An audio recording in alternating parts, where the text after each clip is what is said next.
ओम शांति। आज 31 अगस्त 2024। आज के श्री महावाक्यों में हमारे परम प्रिय बाबा कहते हैं, मीठे बच्चे, याद के साथ साथ पढ़ाई पर भी पूरा ध्यान देना है। याद के साथ साथ पढ़ाई पर भी पूरा ध्यान देना है। याद से पावन बनेंगे और पढ़ाई से विश्व का मालिक बनेंगे। प्रश्न है, स्कॉलरशिप लेने के लिए कौन सा पुरुषार्थ जरूरी है? उत्तर है, स्कॉलरशिप लेनी है तो सब चीज़ों से ममत्व निकाल दो। धन, बच्चे, घर आदि कुछ भी याद ना आए, शिव बाबा ही याद हो। पूरा स्वाहा करेंगे तब ऊंच पद की प्राप्ति होगी। बुद्धि में ये नशा रहना चाहिए कि हम कितना बड़ा इम्तिहान पास करते हैं, हमारी कितनी बड़ी पढ़ाई है और पढ़ाने वाला स्वयं दुख हरता सुख करता परमपिता परमात्मा शिव है। वह मोस्ट बिलवेड बाबा हमें पढ़ा रहे हैं। ओम शांति।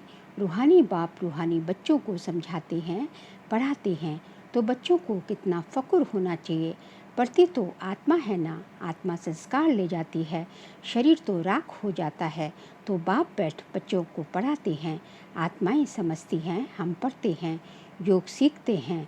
बाप ने कहा है, याद में रहो तो तुम्हारे पाप करते जाएंगे। पतित पावन तो एक ही बाप है।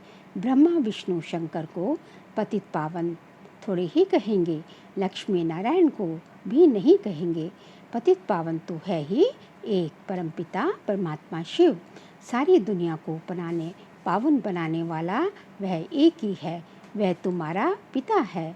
बच्चे जानते हैं, मोस्ट बिलवेड बेहद का बाप है, जिसको भक्ति मार्ग में याद करते आए हैं कि बाबा आओ आकर हमको हमारे दुख हरो, सुख तो सृष्टि तो वही है, इस चक्र में तो सबको आना ही है। 84 का चक्र भी बाप ने समझाया है। आत्मा ही संस्कार ले जाती है। आत्मा जानती है इस मृत्यु लोक से अमर लोक में अथवा नरक से स्वर्ग में जाने के लिए हम पढ़ते हैं। बाप आते हैं तुम बच्चों को फिर से विश्व का मालिक बनाने। तुम कितना बड़ा इम्तिहान पास कर रहे हो। बड़े ते बड़ा बाप पढ़ा रहे हैं। जिस समय बाबा बैठ पढ़ाते हैं तो नशा चढ़ना चाहिए। हमें कौन पढ़ाता है? स्वयं परमपिता भगवान पढ़ाता है। बाबा बहुत जोर शोर से नशा चढ़ाते हैं। बाप आते ही हैं अमर लोक के लिए लायक बनाने। यहाँ तो कोई लायक है ही नहीं। तुम जानते हो, हम लायक देवताओं के आगे माथा टेकते आए हैं। अब फिर बाबा हमें सारे विश्व का मालिक बनाते हैं, तो वह नशा चढ़ा रहना चाहिए। ऐसे नहीं यहाँ तो सेंटर में नशा चढ़े और फिर बाहर जाने से नशा बिल्कुल ख़त्म हो जाए, सोडा वाटर की तरह। बच्चे कहते हैं, बाबा हम आपको भूल जाते हैं। आप पतित दुनिया में पतित शरीर में आकर हमको पढ़ाते हैं, विश्व को हम मालिक बनाते हैं। तुम बच्चे विश्व के बादशाही की बहुत बड़ी लॉटरी लेते हो परंतु तुम हो गुप्त। तो ऐसी ऊंच पढ़ाई पर अच्छी रीति ध्यान देना चाहिए। सिर्फ याद की यात्रा से काम नहीं चलेगा, पढ़ाई भी जरूरी है। 84 का चक्र कैसे लगाते हैं ये भी बुद्धि में फिरना चाहिए। तुम समझते हो बाबा बड़े जोर से नशा चढ़ाते हैं, तुम्हारे जितना बड़ा आदमी कोई बन ना सके। तुम मनुष्य से देवता बन जाते हो। विश्व का मालिक तुम्हारे सिवाय और कोई बना है क्या? क्रिश्चियन लोगों ने कोशिश की वर्ल्ड के मालिक बने, परंतु लॉ नहीं कहता जो तुम्हारे सिवाय विश्व का कोई मालिक बने। बनाने वाला बाप ही चाहिए और कोई की ताकत नहीं। तुम बच्चों का बहुत अच्छा दिमाग होना चाहिए। ज्ञान अमृत का डोज चढ़ाते रहते हैं। सिर्फ इस पर नहीं ठहरना है कि हम बाबा को बहुत याद करते हैं याद से ही पावन हो जाएंगे, परंतु पद भी पाना है। पावन तो मोचरा खाकर भी सबको होना ही है, परंतु बाप आए हैं विश्व का मालिक बनाने। जाएंगे तो सब शांति धाम में जाकर सबको सिर्फ बैठ जाना है क्या? वह तो काम के ना रहे, काम के वह हैं जो फिर आकर स्वर्ग में राज्य करते हैं। तुम यहाँ आए ही हो स्वर्ग की बादशाही लेने। तुमको बादशाही थी, फिर माया ने छीन ली। अब फिर माया रावण पर जीत पानी है। विश्व का मालिक तुमको ही बनना है। अभी तुमको रावण पर जीत पहनाते हैं, क्योंकि तुम रावण राज्य में विकारी बन गए हो। इसलिए मनुष्य की बंदर से भेंट की जाती है। बंदर ज़्यादा विकार होता है ना, बंदर में ज़्यादा विकार होते हैं ना। देवताएं तो संपूर्ण निर्विकारी हैं। ये देवताएं ही 84 जन्मों के बाद पतित बने हैं। बाप कहते हैं कि तुम्हारे हाथ में जो धन, बच्चे, शरीर आदि है, सब में से ममत्व निकालना है। साहूकार तो धन के पिछारे मरते हैं। मुट्ठी में पैसे हैं, वे छूटते नहीं। रावण की जेल में पड़े रहेंगे। कोर्टों में कोई निकलेगा जो सब चीज़ों से ममत्व निकाल बंदर से देवता बन जाएंगे। जो भी साहूकार लोग बड़े बड़े लखपति हैं, मुट्ठी में पैसे पकड़ के रखते हैं, उनके पिछाड़ी प्राण हैं, पैसों के पीछे प्राण हैं। सारा दिन महल, माड़ियाँ, बच्चे आदि ही याद आते रहेंगे, उनकी याद में ही मर जाएंगे। बाप कहते हैं कि पिछाड़ी में और कोई चीज़ याद ना आए, सिर्फ मामेकम याद करो तो जन्म जन्मांतर के पाप नाश हो जाएं। साहूकार के पैसे तो सब मिट्टी में मिल जाने हैं, क्योंकि पाप के पैसे हैं ना, काम में नहीं आते। बाप कहते हैं हम गरीब निवाज गरीबों को साहूकार और साहूकारों को गरीब बना देते हैं। ये दुनिया बदलनी होती है ना। कितना पैसे का नशा रहता है। हमको इतना धन माल है, एरोप्लेन है, मोटरें हैं, महल है, फिर कितना भी माथा मारे कि भगवान को याद करें, परंतु याद ठहरती नहीं। तो लॉ नहीं कहता कि कोर्टों में कोई ही निकलेंगे, बाकी तो पैसा ही याद करते रहेंगे। बाप कहते हैं देह सहित जो कुछ देखते हो उन सब को भूल जाओ, इसमें ही अटक पड़े तो ऊंच पद नहीं पा सकेंगे। बाबा पुरुषार्थ तो कराएंगे ना। तुम यहाँ आए हो नर से नारायण बनने, तो इसमें योग भी पूरा चाहिए। कोई भी चीज़, ना धन, ना बच्चे आदि कुछ भी याद ना आए सिवाय एक शिव बाबा के, तब तुम मुझते ऊंच स्कॉलरशिप ले सकते हो, ऊंच प्राइज पा सकते हो। वो लोग विश्व में शांति की राय देते हैं तो पाई पैसे का मेडल मिल जाता है, उसमें ही खुश हो जाते हैं। अभी तुमको क्या प्राइज मिलती है, तुम विश्व के मालिक बनते हो। ऐसे नहीं हम 5-6 घंटा याद में रहते हैं तो बस ये लक्ष्मी नारायण बन जाएंगे। नहीं, बड़ी मेहनत करनी है। एक शिव बाबा को ही याद रहे और कुछ भी पिछाड़ी में याद ना आए, तुम बहुत बहुत बड़े देवता बन रहे हो। बाप ने समझाया है कि तुम ही पूज्य थे, फिर माया ने पुजारी पतित बना दिया। तुमको लोग कहते हैं तुम ब्रह्मा को देवता मानते हो या भगवान मानते हो। बोलो, हम तो कहते नहीं हैं कि ब्रह्मा भगवान है। तुम आकर समझो, तुम्हारे पास अच्छे चित्र हैं। त्रिमूर्ति, गोला और झाड़ का चित्र सबसे नंबर 1 है। शुरुआत के यही 2 चित्र हैं, यही तुम्हारे बहुत काम में आने के हैं। लक्ष्मी नारायण का चित्र तुम विलायत में ले जाओ, उनसे तो ज्ञान उठा नहीं सकेंगे। सबसे मुख्य चित्र हैं त्रिमूर्ति, गोला और झाड़। इसमें दिखाया गया है त्रिमूर्ति ब्रह्मा विष्णु शंकर और परशु बाबा है, और गोला मतलब जो है सृष्टि चक्र का, और झाड़ मतलब कल्प वृक्ष का। इसमें दिखाया गया है कौन कौन कब आते हैं, सब पूरी जो है भारत के उत्थान और पतन के पूरी कहानी कल्प वृक्ष में। आदि सनातन देवी देवता धर्म कब खत्म होता है, फिर एक धर्म की स्थापना कौन करते हैं, और सब धर्म खलास हो जाते हैं। सबसे ऊपर में है शिव बाबा, फिर ब्रह्मा सो विष्णु, विष्णु सो ब्रह्मा। ये समझानी है ना, उसके लिए ही चित्र बनाए हैं। बाकी सूक्ष्म वतन तो सिर्फ साक्षात्कार के लिए माना जाता है। बाप रचेता है, पहले सूक्ष्म वतन का, फिर स्थूल वतन का। ब्रह्मा देवता थोड़े ही है, विष्णु देवता है। तुमको साक्षात्कार होता है समझाने के लिए। प्रजापिता ब्रह्मा तो यहाँ है ना, ब्रह्मा के साथ है ब्राह्मण, सो फिर देवता बनने वाले हैं।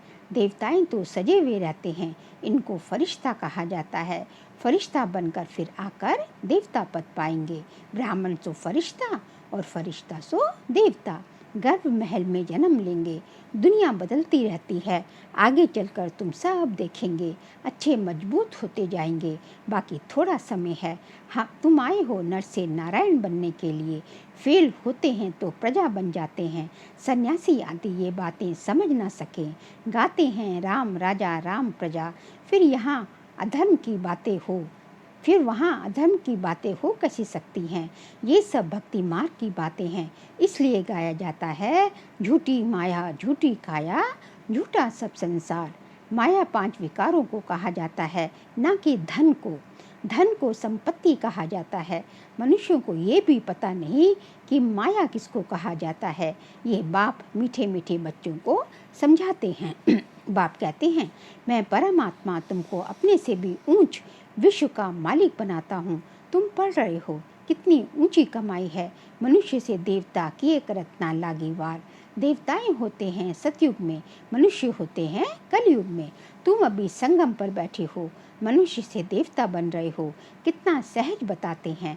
पवित्र जरूर बनना है तो प्रजा भी बहुत बनानी है।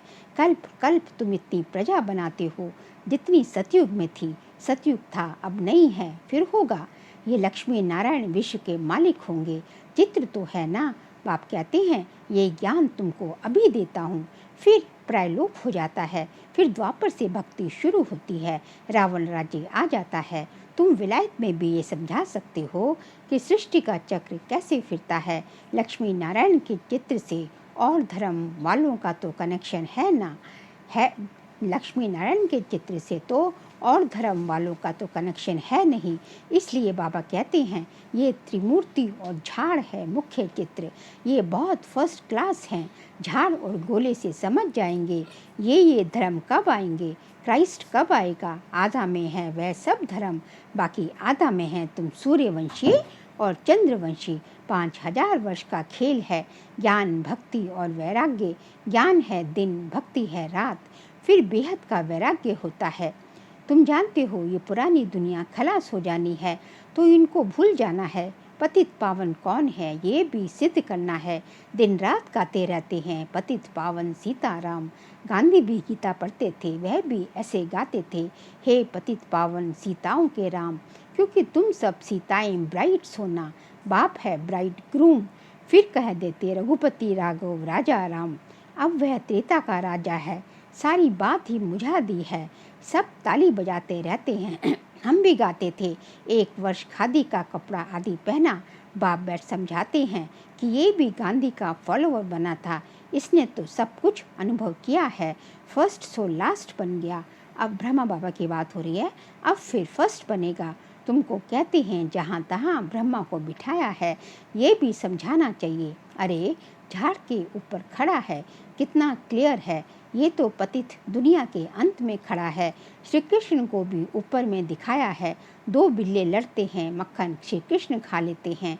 माताओं को साक्षात्कार होता है, वह समझती हैं उनके मुख में माखन है अथवा चंद्रमा है। वास्तव में है विश्व की बादशाही मुख में। 2 बिल्ले आपस में लड़ते हैं, माखन तुम देवताओं को मिल जाता है। 2 बिल्ले मतलब रशिया और अमेरिका। ये है विश्व की बादशाही रूपी माखन। बॉम्ब्स आदि बनाने की भी बहुत इम्प्रूवमेंट कर रहे हैं। ऐसी चीज़ डालते हैं जो फट से मनुष्य मर जाएं। ऐसा ना हो चिल्लाते रहें जैसे हिरोशिमा का है, अभी तक मरे पड़े हैं, अभी तक मरीज पड़े हैं। तो बाप समझाते हैं, मीठे मीठे बच्चों, आधा कल तक तुम सखी रहते हो, कोई भी प्रकार की लड़ाई आदि का नाम नहीं रहता। ये सब पीछे शुरू हुई है, ये सब नहीं थे ना रहेंगे। चक्र रिपीट होता है ना। बाप सब अच्छी रीति समझाते हैं। जो बच्चों को पूरी रीति धारण करना है और ईश्वरीय सेवा में लग जाना है, ये तो छिछी दुनिया है। इनको तो विषय वितरणी नदी कहा जाता है। तो बच्चों को बाप बैठ समझाते हैं, तुम अपने को इतना ऊंच नहीं समझते हो जितना बाप तुमको ऊंच समझते हैं। तुम बच्चों को बहुत नशा रहना चाहिए क्योंकि तुम बहुत ऊंच कुल के हो। अच्छा मीठे मीठे सिखिल दे बच्चों प्रति माता पिता बाप दादा का याद प्यार और गुड मॉर्निंग। रूहानी बाप के रूहानी बच्चों को नमस्ते।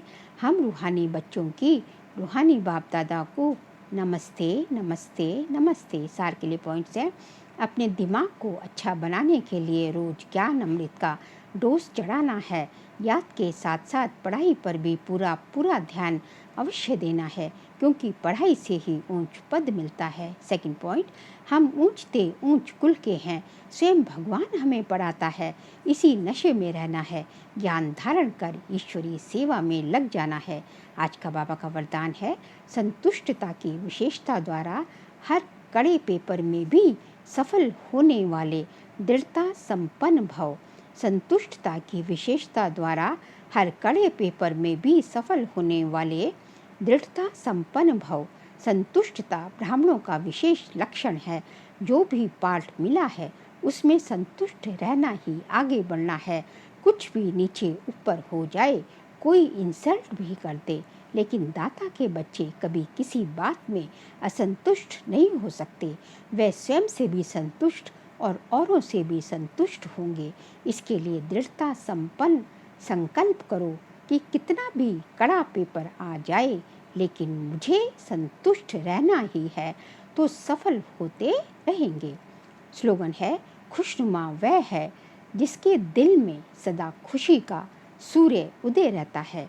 खुशनुमा वह है जिसके दिल में सदा खुशी का सूर्य उदय रहता है। तभी कहा जाता है खुशी जैसी खुराक नहीं। तो बाबा कहते हैं खुशनुमा बनना है तो हमेशा जो है स्वयं भी खुश रहो और दूसरों को भी खुशी बांटो। अच्छा, ओम शांति।